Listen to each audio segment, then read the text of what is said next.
Hello guys, ഒരു പാതി കുമ്പളങ്ങ കിട്ടീന്. അപ്പോൾ കുമ്പളങ്ങൻ്റെ ഹലുവാക്കാലത്തില്ലേ യൂട്യൂബിൽ കുറച്ച് വീഡിയോ നോക്കിയിട്ട് അതിൽ വീഡിയോയിൽ പറഞ്ഞ പോലെ അതിനെ മുറിച്ചിട്ട് അതിൻ്റെ തോല് വിത്തെല്ലാം എടുത്തിട്ടില്ലേ നല്ല പങ്കല കൈറ്റ് ക്ലീൻ ആക്കിയിട്ട് വെച്ച്. എങ്ങനെയാവും എന്തെന്നൊന്നും അറിയില്ല, നേരാവോന്നല്ല. അന്നിങ്ങ് ട്രൈ ആക്കാൻ നോക്കി. എന്നിട്ട് ആ മുറിച്ചിട്ട് വെച്ചതന്നെ ഇങ്ങനെ ചെറുങ്ങനെ ഇങ്ങനെ ഇതാക്കണോ ഈ തേയില്. അപ്പോൾ നല്ല ചെറുങ്ങനെ ഇതായിട്ട് കിട്ടുന്നത് ഇങ്ങനെയാണോ, മനസ്സിലായില്ലേ?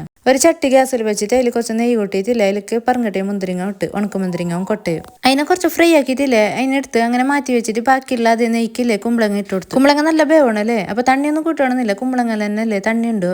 അപ്പോൾ ഇല്ലേ വെള്ളമൊന്നും കൂട്ടാതെ ഞാൻ അതിനെ മൂടിയിട്ട് വെച്ചിട്ട് കുറച്ച് കഴിയുമ്പോൾ ഇല്ലേ തുറന്നിട്ട് നോക്കി ബന്ധിനാന്ന്. അപ്പോൾ ബന്ധിട്ടുണ്ടായിട്ടാ പിന്നെ ആദ്യം കുറച്ച് സമയം വെച്ച് എന്നിട്ട് നോക്കുമ്പോൾ ഇല്ലേ ബന്ധിട്ടുണ്ടായി മാത്രം അതിൻ്റെ ഇങ്ങനെ പീസ് പോലെ ഉണ്ട്. അപ്പോൾ യൂട്യൂബിൽ ഞാൻ കണ്ടേനി മിക്സിയിൽ ഒരു അടി അടിക്കുന്നത്. അങ്ങനെ കുറച്ച് തണിയാൻ വെച്ചിട്ട് തണ്ണിട്ടാകുമ്പോൾ ഒരു അടി അടിച്ച് മിക്സിയിൽ ഒരു അടി അടിച്ചിട്ടാകുമ്പോൾ ഇല്ലേ നല്ലത് മിൻസായിന്. അങ്ങനെ അതിനെ ഗ്യാസിൽ വെച്ചിട്ടില്ല, അതിലൊക്കെ കുറച്ച് നെയ്യും കൂട്ടി പിന്നെ പഞ്ചാര ഇട്ട് നമുക്ക് എത്ര മധുരം വേണോ അത്ര പഞ്ചാര ഇടാം.